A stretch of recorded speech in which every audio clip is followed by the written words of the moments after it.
जय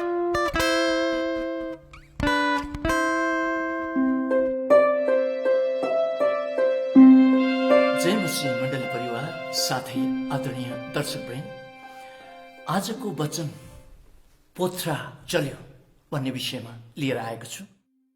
Bible धर्मशास्त्रको पुस्तक प्रस्थानको पुस्तक 3 अध्यायको 2 र 10 पद पढेर आजको वचनलाई थालनी गर्न चाहन्छु। तपाईहरुसँग बाइबल धर्मशास्त्र छ भने तपाईहरुले पनि खोल्न सक्नुहुनेछ।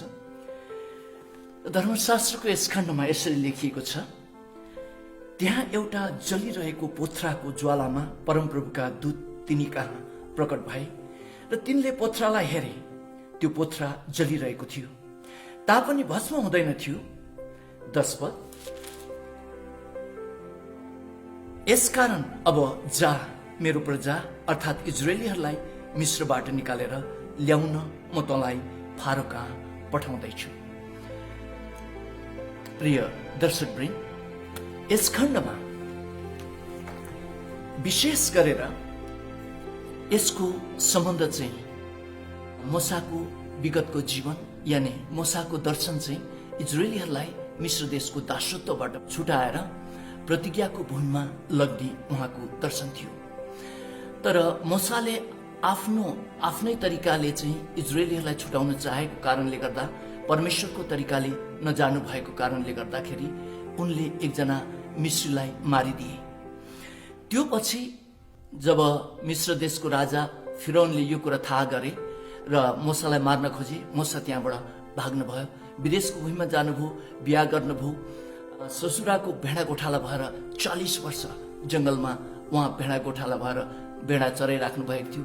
एक दिन एउटा पोथ्रा जल्यो र उहाँले त्यो पोथ्रालाई हेर्नुभयो। हेर्नु हुँदाखेरि त त्यो पोथ्रा जलिरहेको छ, तर त्यो पोथ्रा भस्म भएको छैन। उहाँलाई आश्चर्य लाग्यो। उहाँ नजिक जानुभयो। त्यसपछि त्यो पोथ्राबाट परमप्रभुले भन्नुभयो मूसालाई, ए मूसा, अब तँ फर्केर मिस्र देशमा जा र मेरो प्रजा इजरायलीलाई तैँले छुटा। जुन तेरो पहिलाको दर्शन हो त्यो दर्शन पूरा गर भनिकन परमप्रभु परमेश्वरले मूसालाई भन्नुभयो। प्रिय दाजुभाइ दिदीबहिनीहरू, मूसाले आफ्नो दर्शनलाई बिर्सिसकेका थिए। मूसाले आफ्नो दर्शनलाई भुइँमुनि गाडिसक्नु भएको अवस्था थियो। उहाँले त दफन पनि गरिसक्नु भएको अवस्था थियो। तर परमप्रभु परमेश्वरले मूसाको दर्शनलाई बिर्सनु भएको थिएन। र 40 वर्षपछि जब मूसा 80 वर्षको भएका थिए, परमप्रभु परमेश्वरले मूसालाई भन्नुभयो कि अब त फर्केर जा र मिस्रमा गइकन मेरा प्रजाहरू इजरायलीहरूलाई उनीहरूको दासत्वबाट तैँले छुटा भनिकन परमप्रभु परमेश्वरले मूसालाई भन्नुभयो। र प्रिय दाजुभाइ दिदीबहिनीहरू, यही कुरा तपाईँको जीवनमा पनि लागू हुन्छ। र प्रभुले तपाईँलाई जुन दर्शन दिनुभएको थियो र त्यो दर्शनमा तपाईँले प्रयास गर्नुभयो त्यो दर्शन पूरा गर्नको लागि, तर त्यो दर्शन पूरा भएन। त्यो पछि तपाईँ हरेस खानुभयो मूसा जस्तै र करिब 40 वर्ष मूसाले त्यो दर्शनलाई दफन गरे जस्तो नै तपाईँले त्यो दर्शनलाई बिर्सनु भएको छ। तर सृष्टिकर्ता परमेश्वरले चाहिँ तपाईँको दर्शन, जुन दर्शन तपाईँले लिनुभएको छ त्यो बिर्सिनु भएको हुँदैन भनिकन यस खण्डले बताएको। त्यस्तै गरेर हामी पवित्र बाइबल धर्मशास्त्रको अर्को महान परमेश्वरको दासको जीवनमा पनि हामी यही कुरा देख्दछौँ। अब्राहम र सारालाई परमप्रभु परमेश्वरले म तिमीलाई एउटा प्रतिज्ञाको छोरा दिनेछु र त्यही छोरा मार्फत म तिम्रो सन्तानले संसार भर्नेछु भनिकन परमप्रभु परमेश्वरले अब्राहमलाई भन्नुभयो। तर अब्राहम 100 वर्षको उमेर पुगिसक्नुभयो, सारा 90 वर्षको उमेरको पुगे। र एक दिन उत्पत्तिको पुस्तक 17 अध्यायतिर फेरि परमप्रभु परमेश्वर अब्राहम भएकोमा निक्लिएर त उहाँले के भन्नुभयो भने, अब तिम्रो श्रीमतीलाई सारै नभन, तिनलाई सारा भन, किनकि तिनी सारा जगतकी आमा बन्ने छिन्। अनि अब्राहमले आफ्नो दर्शनलाई मारिसकेका थिए, आफ्नो दर्शनलाई पुरिसकेका थिए, आफ्नो दर्शनलाई दफन पनि गरिसक्नु भएको थियो। र अब्राहमले परमप्रभु परमेश्वरलाई उत्पत्तिको पुस्तक 17 अध्यायको 18 पदमा भन्नुभयो, मलाई प्रतिज्ञाको छोरा दिनु पर्दैन परमप्रभु परमेश्वर, जुन इस्माइल हामीले जन्माएका छौँ यसैलाई आशिष दिए पुगिहाल्छ नि भन्न चाहिँ परमप्रभु परमेश्वरलाई अब्राहमले भन्नुभयो। तर परमप्रभु परमेश्वरले इसाक जन्माएरै छोड्नुभयो र इसाक मार्फत अहिले इसाईहरू संसार भराएर नै छोड्नुभयो। प्रिय दाजुभाइ दिदीबहिनीहरू, हाम्रो तरिका र हाम्रो विचार परमेश्वरको विचार, हाम्रो तरिका परमेश्वरको तरिका होइन भनिकन यशायाको पुस्तक 55 अध्यायले बताएको छ। र के तपाईँले अब्राहमले जस्तो नै आफ्नो दर्शनलाई तपाईँले मारिसक्नु भएको छ? अब्राहमले जस्तो नै आफ्नो दर्शनलाई त्यो सुक्खा हड्डी जस्तो बनाइसक्नु भएको छ? त्यो अवस्थामा तपाईँ पुग्नु भएको छ भने पनि जुन दर्शन परमप्रभु परमेश्वरले यानि येशू मसीहले तपाईँलाई दिनुभएको छ त्यो दर्शन उहाँले चाहिँ बिर्सनु भएको छैन। तपाईँ त्यसमा अडिग रहनुहोस्। उहाँले तपाईँले राख्नु भएको दर्शनलाई पूरा गरेरै छाड्नुहुनेछ। त्यस्तै गरेर हामी अर्को परमेश्वरको महान दास दाउदको जीवनमा पनि हामी त्यही देख्दछौँ।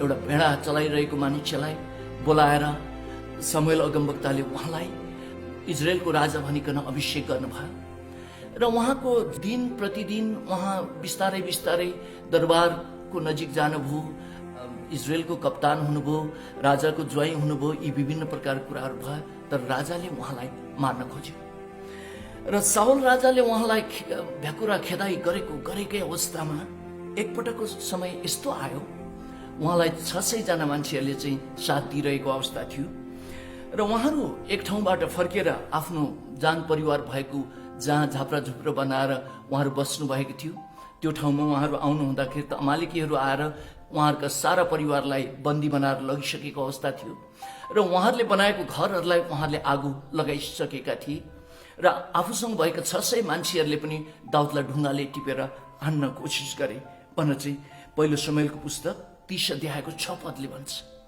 र त्यो समय दाउद धेरै निराश भए भन्न चाहिँ त्यहाँ लेखिएको छ।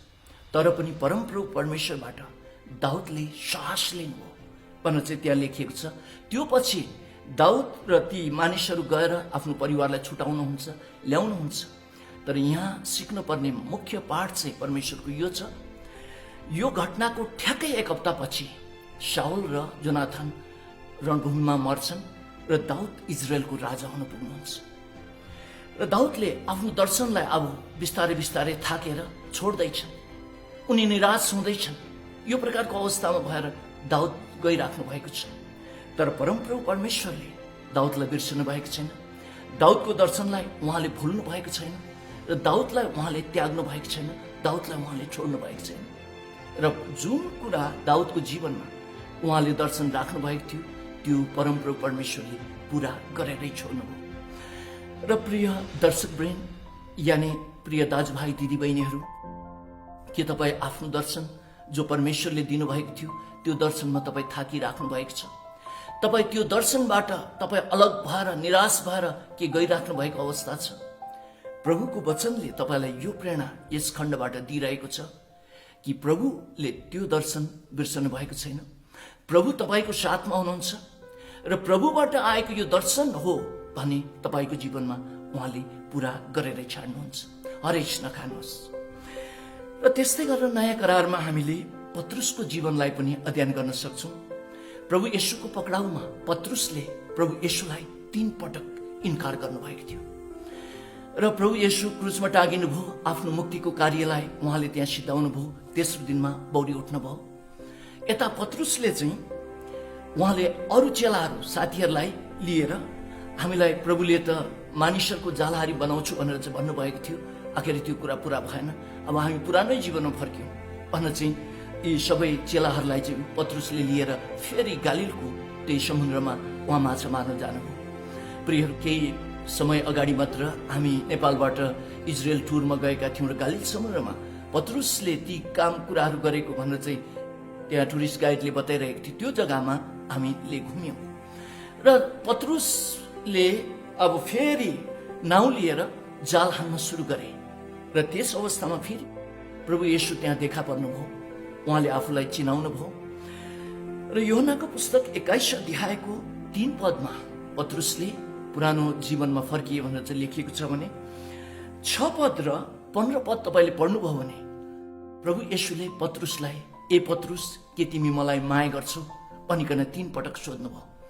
र बाइबल धर्मशास्त्रीहरूको भनाइ यो छ, पत्रुसले प्रभु येशूलाई पक्राउको समयमा 3 पटक इन्कार गर्नुभएको कारणले गर्दा प्रभु येशूले पत्रुसलाई 3 पटक के तिमी मलाई माया गर्छौ भनेर सोध्नु भएको हुन सक्छ भनेर चाहिँ उहाँहरूको भनाइ छ। जे होस्, पत्रुसले 3 पटक उहाँले म तपाईँलाई माया गर्छु भनेर भन्नुभएपछि मेरो पाठालाई चराऊ, मेरो भेडालाई चराऊ, मेरो भेडाहरूलाई वास्ता गर भनेर चाहिँ प्रभुले पत्रुसलाई भन्नुभयो। र प्रभुले पत्रुसलाई जुन दर्शन पहिला पत्रुसको थियो त्यही दर्शन दिएरै छोड्नुभयो, त्यो दर्शन पुरा गरेरै छोड्नुभयो प्रियहरू।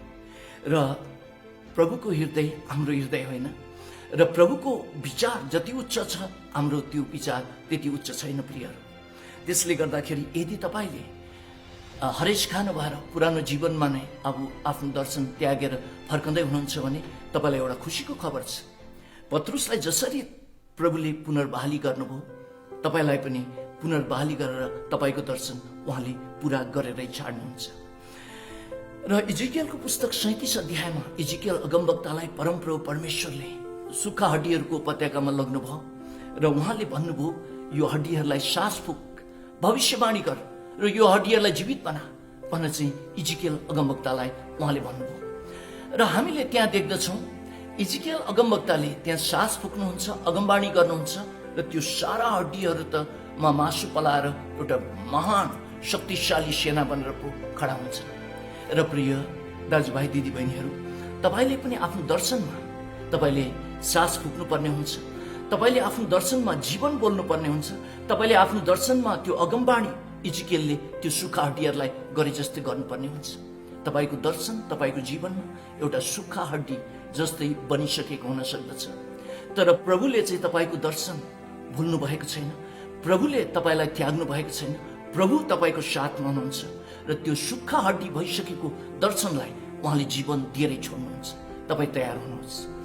त्यस्तै गरेर मैले एउटा घटना यानि गवाई एकजना इसाई दिदीको सुनेको थिएँ।